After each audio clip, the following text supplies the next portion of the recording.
فن تذکرہ نویسی کورس کے تحت جس چیز پر ہم سب سے پہلے کلام کریں گے وہ یہ والا پوائنٹ ہے، کیا تذکرہ نویسی مستقل فن ہے یا یہ کسی فن کا جز ہے؟ تو اس سلسلے میں دو باتیں ہیں. ایک، تذکرہ نویسی مستقل فن ہے. یہ مستقل فن کیوں ہے؟ اس کی وجہ یہ ہے کہ تذکرہ نویسی میں مشغول رہنے والے رجال اب مستقل ہیں، اور اس فن پہ کام کرنے والے جو افراد ہیں وہ مختلف ہیں. یہ لوگ تذکرہ نویسی پہ کام کرتے ہیں، تذکروں کی تدوین کرتے ہیں، ان کی تحقیق، تخریج اور دیگر جتنے بھی لوازمات اور ضروری کام ہوتے ہیں وہ ان میں مشغول رہتے ہیں. اس جہت سے دیکھا جائے تو یہ ایک مستقل فن کی حیثیت اختیار کر چکا ہے عصر حاضر میں. ماضی میں اسے مستقل فن بالکل نہیں سمجھا جاتا تھا بلکہ اس کے باقاعدہ قواعد، اصول و ضوابط بھی مدون نہیں ہوئے تھے.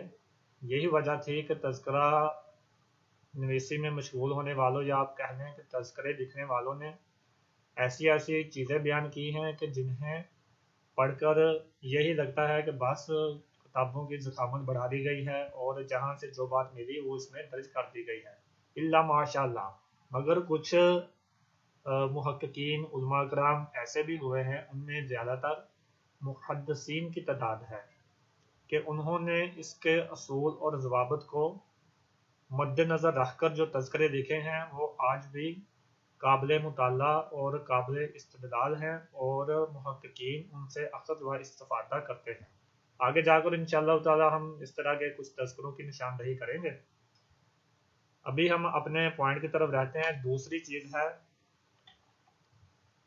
کہ یہ کسی دوسرے فن کا جز ہے. کس فن کا جز ہے؟ تذکرہ نویسی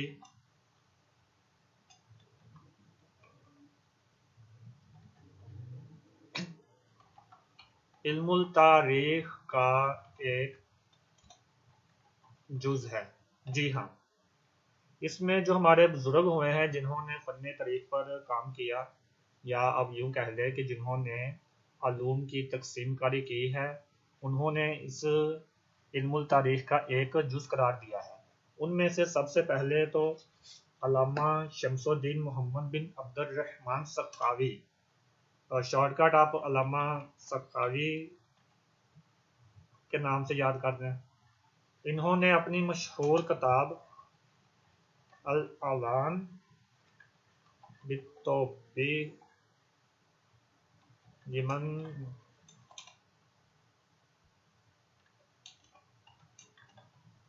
ذم اہل التاریخ، اس کتاب کے اندر انہوں نے تذکرہ نویسی کو علم التاریخ کا ایک جز قرار دیا ہے. اور علم التاریخ کس فن کا جز ہے یہ انشاءاللہ تعالی ہم ایک دوسرے کورس میں بیان کریں گے. وہ ہمارا مستقل کورس ہم نے کریٹ کیا ہوا ہے جو شرف ملت ریسرچ انسٹیٹیوٹ کے تحت کروایا جائے گا. ابھی آئے دوسرے، حاجی خلیفہ. ان کا پورا نام مصطفیٰ بن عبداللہ ہے، اور ان کی مشہور کتاب کشف الظنون.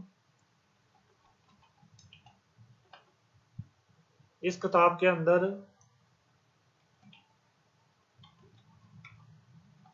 حاجی خلیفہ نے تذکرہ نویسی کو علم التاریخ کا ایک جز قرار دیا ہے.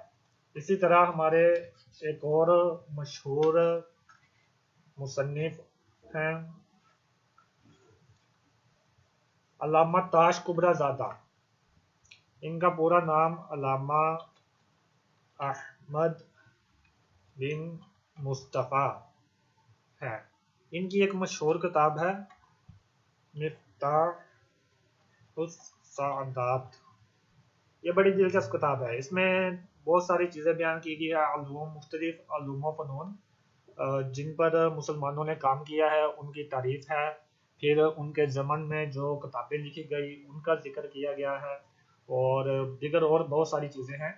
اس کتاب کے اندر علامہ احمد بن مصطفیٰ المعروف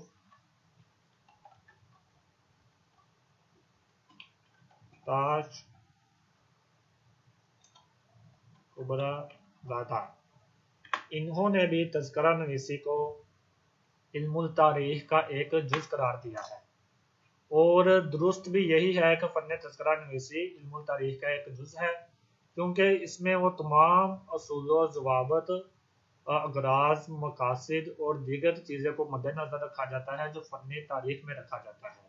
صرف فرق اتنا ہے کہ تذکرہ نویسی میں کسی ایک شخصیت پر کلام کیا جاتا ہے، جبکہ تاریخ میں بہت ساری چیزوں پر یا علاقوں پر، بلکہ یوں کہہ لیں کہ کسی قوم پر گفتگو کی جاتی ہے، اس کا مطالعہ کیا جاتا ہے۔